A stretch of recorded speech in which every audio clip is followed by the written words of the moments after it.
Donc, bonjour à toutes, bonjour à tous. Bienvenue sur cet atelier où on va parler de gamification et de passage à l'action pour les jeunes. Je suis Marie de l'association Ma Petite Planète et je suis avec ma collègue Émilie. Bonjour. Et avant de rentrer dans le vif du sujet, on veut savoir comment vous vous sentez. Alors, est-ce que c'est 1, fatigué? Est-ce que c'est 2, tout va bien? Ou est-ce que c'est 3, vous êtes à fond? Donc voilà, à lever de main, 1, 2 ou 3. Ok, il y a pas mal de 2 à 2, 1 aussi. Bon, c'est la fin de l'année scolaire, on peut comprendre. En tout cas, on espère qu'on va pouvoir vous remotiver et être le plus interactive possible. Alors, on va avoir besoin de vous pendant cette présentation, donc n'hésitez pas à lever la main. Hop, je laisse. Ouais, un petit tour d'horizon de ce dont on va parler. Ça va passer du numérique au service de la pédagogie jusqu'au point clé de la gamification en passant par l'état de l'éducation au développement durable en France et le rapport des jeunes à l'écologie. Donc pour commencer, lorsque vous vous sentez concerné par les affirmations qui vont suivre, je vous invite à lever la main. Donc, est-ce que vous pensez, je pense que l'on n'aborde pas assez le sujet écologique à l'école qui se sent concerné par cette affirmation? Ok, pas mal de mains levées. Suivante. Alors, j'ai peu de temps à accorder au sujet, donc soit en classe, soit à la maison aussi, ça compte. 2 mains levées, 3. Ok. D'accord. Moitié de mains levées. La troisième affirmation, c'est « Je ne sais pas comment aborder le sujet sans susciter de l'anxiété ». Pas mal de mains levées aussi. Et dernière affirmation, je me sens suffisamment formée, accompagnée, légitime pour aborder le sujet, en classe notamment avec vos élèves. Okay. Un peu moins de mains levées. Ok, ça marche. Alors nous, ce qu'on a constaté, et c'est pour ça qu'on est là et qu'on vous présente le projet qu'on va vous présenter aujourd'hui, c'est qu'on nous parle depuis près d'un demi-siècle d'éducation à l'environnement en France, en Europe. Il y a plein de choses qui ont été mises en place, les éco-délégués, la labellisation. Et pour autant, d'après une étude notamment de la Banque des Territoires, il y a une majorité d'enseignants qui ont besoin d'accompagnement, de formation pour parler de ces enjeux qui sont complexes et qui peuvent générer de l'éco-anxiété auprès de leurs élèves. Et donc, nous, on va vous parler d'une sorte de solution pour en parler à vos élèves. Ça rejoint aussi des préoccupations des jeunes, où 70% se disent pessimistes quant à l'avenir de la planète. Il y en a 46 qui se disent aussi anxieux. Donc les émotions, ça a du poids aussi sur leur considération et comment ils voient leur avenir. Et enfin, seulement 14% pensent qu'ils ont beaucoup appris à l'école, donc c'est peu, beaucoup appris sur le climat. On va vous redemander de participer, du coup, à main levée, qui joue à des jeux de manière régulière. Ok, une grande majorité, ouais. Super, moi aussi.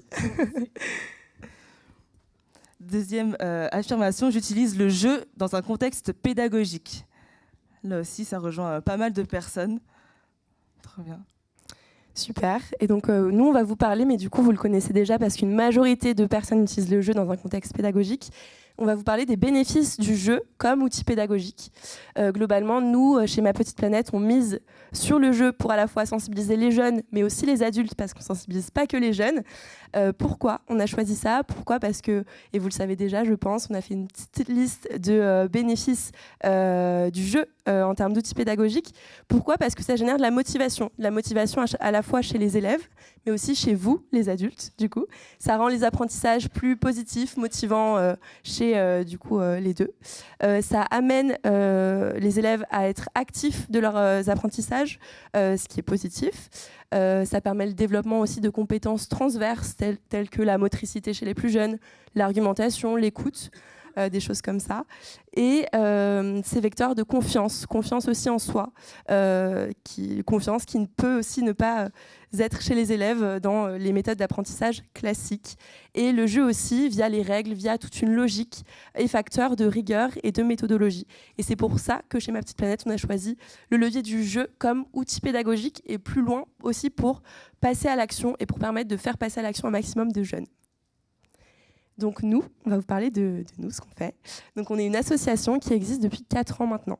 À l'origine, donc c'est 3 cofondateurs qui ont fondé cette association et qui sont partis de l'idée de sensibiliser leurs proches, donc vraiment leur entourage, leurs amis, leur famille, sur les enjeux écologiques. Ça a bien grandi depuis, puisqu'on a 4 ans, et qu'on propose le jeu depuis plus de 3 ans au scolaire, aussi de la maternelle au lycée. Et donc ça consiste en quoi? Ça consiste en un challenge de défis écologiques à réaliser pendant 3 semaines avec ses camarades de classe. C'est des défis, donc une trentaine de défis par édition. Donc on a 2 éditions par an, une édition en novembre, la prochaine sera le 18 novembre, je crois que vous notez, et une en mars qui sera le 10 mars 2025. Globalement, c'est toujours en novembre et en mars pendant 3 semaines avec ses élèves, et on réalise les défis qu'on souhaite. Donc il y a une trentaine de défis et c'est vraiment à la carte. Nous, on vous fournit uniquement l'outil pédagogique qui vous permet d'accéder à tous ces contenus. Et donc derrière tout ça, notre mission, puisqu'on est une association, c'est de sensibiliser et mobiliser un maximum de jeunes, parce qu'on croit vraiment en l'éducation comme levier au changement global, et d'éduquer les jeunes du coup à la préservation de la nature et du vivant via le fait d'agir, d'être dans une posture active, et via le fait de comprendre aussi pourquoi on agit dans un second temps. Notre ambition, c'est si possible, et pas seul, mais de contribuer à la formation d'une jeune génération éco-responsable en France, en Europe, dans le monde, pourquoi pas. Et donc, vraiment, on utilise le jeu comme levier de passage à l'action chez les jeunes. Donc derrière le jeu, il y a des personnes. Et donc au pôle scolaire, nous sommes 7. Et nous, on se charge de produire le contenu des défis, d'organiser aussi les éditions, d'être en lien avec vous, enseignantes, enseignants, et de vous aider aussi à mettre en place le jeu. On vous forme au jeu, on prépare des webinaires de formation. Et l'idée, c'est que le challenge qui est déployé dans vos classes, il soit le plus facilement mobilisable et utilisable aussi dans le concret.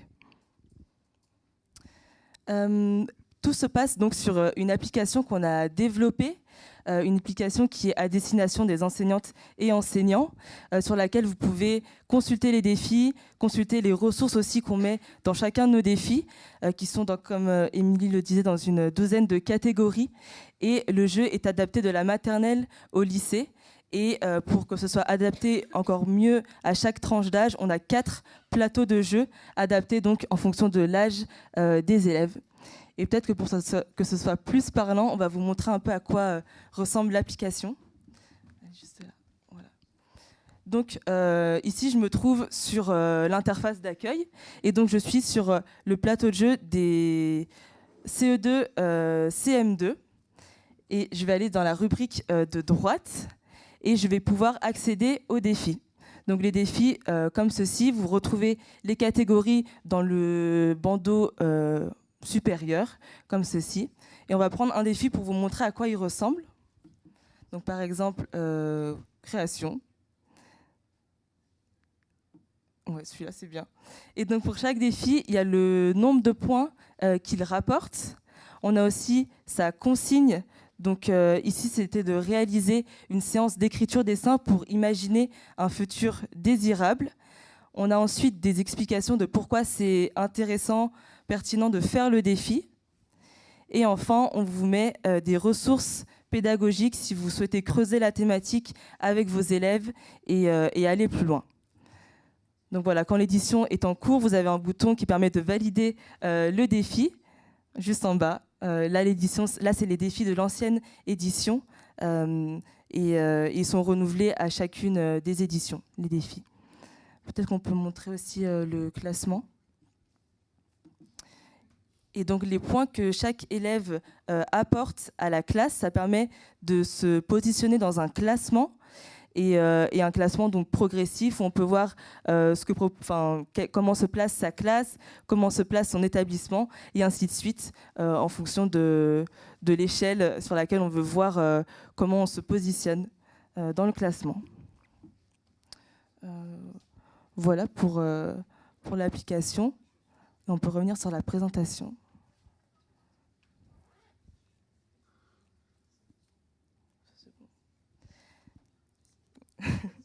quelques mots sur l'impact de notre jeu à date. Donc, on a mené 10 éditions pour la version scolaire. Ça représente derrière plus de 13 000 classes qui ont joué et 306 000 personnes, donc enseignants, enseignantes et élèves qui sont passés à l'action et qui, collectivement, ont réalisé plus de 3 millions de défis bonus pour la planète. Et ce chiffre est voué à grandir donc, avec les éditions qu'on va mener prochainement. Et du coup, on est présent en France, donc un petit peu partout dans la France. Peut-être que certaines d'entre vous, certains ont déjà joué avec leurs élèves. Si oui, on est partante aussi de retour d'expérience. On est présent dans toute la France et un petit peu à l'international. Le jeu est disponible à la fois en français, en anglais, en espagnol, en allemand pour l'instant. Et on verra si on retraduit dans d'autres langues. Mais l'idée, c'est aussi pour les professeurs de langue de leur permettre de se saisir aussi du projet dans le cadre de leur cours. On va vous montrer une vidéo qui dure 3 minutes et qui résume assez bien le projet. Vous allez voir, c'est beaucoup de photos, vidéos, audio, de réalisation de défis. Nous, ça nous touche vraiment beaucoup. C'est un récapitulatif de la dernière édition qui s'est finie en avril dernier.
Voilà, c'était une édition aux couleurs des Jeux Olympiques et Paralympiques, comme vous avez dû le constater à quelques endroits. Et donc pour revenir un peu sur les éditions, donc la prochaine, elle aura lieu le 18 novembre jusqu'au 9 décembre, donc pour 3 semaines de jeux, de défis et de coopération entre les élèves. La suivante, elle aura lieu du 10 au 31 mars 2025. Et vous pouvez jouer à l'une des éditions, les deux, comme vous souhaitez. Voilà, je vous laisse noter si vous voulez. Hop. Et donc, pour conclure, nous, ce qu'on pourrait dire sur la gamification et comment elle est au service du passage à l'action, c'est que ça permet de renforcer les liens, de créer aussi du lien et de participer donc au collectif et à l'émulation de groupe. Ça donne aussi envie de se dépasser et donc de se challenger, d'apprendre également. Ça permet de mettre des solutions concrètes et donc d'entrer dans un passage à l'action actif. Et enfin, ça participe aussi à la création de nouveaux récits, des récits plus positifs pour aborder ce sujet-là de manière joyeuse et non moralisatrice. Si vous avez des questions, on vous a mis un point de contact. Vous pouvez également nous retrouver, on a un stand au milieu de la pièce, pas très loin de cette pièce-là. En attendant, si vous avez des questions, on est là pour vous répondre. Et un grand merci pour votre écoute. Merci beaucoup.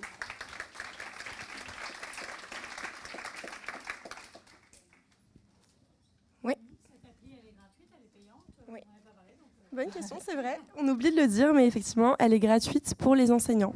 En fait, notre modèle économique repose sur les entreprises, du coup, qui participent avec leurs collaborateurs. Et c'est vraiment ça qui participe à financer les activités de l'association. On va aussi chercher des fonds privés, publics, mais pour faire en sorte justement que ce soit gratuit pour les enseignants. Donc vous pouvez la télécharger gratuitement. Oui. On peut avoir le programme des défis en amont pour organiser notre classe, etc. Ou on le subit au jour le jour? Oui.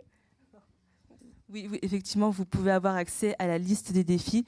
On essaie de la mettre suffisamment en amont du début de l'édition pour que vous puissiez vous en saisir et en prendre connaissance. Et du coup, entrer dans le challenge de manière la plus détendue possible. Voilà. Mais vous pouvez déjà télécharger l'application, créer un compte et consulter les défis de la précédente édition. Il y a des défis qu'on garde puisque c'est des incontournables. D'autres vont être un peu changés aussi en fonction de la saisonnalité. Pour voir un peu à quoi ça ressemble, vous pouvez dès à présent télécharger et consulter les défis sur l'application. Et c'est sûr que c'est un projet qui prend du temps. Vraiment, et on sait que le temps il est précieux pour vous. Donc merci si vous le mettez en place. Et si c'est pas cette fois, c'est pas grave, ce sera une prochaine fois. Et donc vraiment, ça prend du temps, mais on vous demande de vous investir comme vous le pouvez aussi. L'idée, c'est pas de tout réaliser, c'est de vous proposer des idées d'action, de choses à faire avec vos élèves, et vous vous en saisissez comme vous voulez, quoi. Donc En moyenne, des classes qui participent sur les éditions précédentes, elles accomplissent combien de défis? bonne question. Alors la statistique, on ne l'a pas, mais par exemple, pour notamment des niveaux primaires, il y a certaines classes, les enseignants sont très motivés, qui réalisent tous les défis, et ça rentre vraiment les 3 semaines, c'est uniquement 3 semaines de défis, et il y en a d'autres qui en font, je ne sais pas exactement, mais je crois que c'est peut-être une vingtaine, mais voilà, je n'ai pas le chiffre précis de combien. Moi, c'est juste une petite astuce parce que pour le coup, je l'ai fait l'année dernière. Et ce que j'avais pas fait, c'était le présenter à ma réunion de rentrée. Okay. Et c'est vrai que là, je prévois de donner l'autorisation de photo tout de suite. D'accord. Parce qu'en fait, ça m'a bloqué le temps que je lance le truc. Alors, les enfants étaient super motivés, mais du coup, c'est les parents qui ont tardé. Et du coup, à la réunion de rentrée, faire signer les autorisations de photo directes. Okay. Et je pense que ça permet d'être un peu plus serein parce que les enfants, ils sont hyper demandeurs. Oui, c'est sûr. Un peu trop. Même. Ouais. En boucle. Et c'est vrai que penser à gagner du temps et à ça marche. Expliquer ça à la rentrée, c'est top. Okay. Merci pour votre retour. Ouais, merci.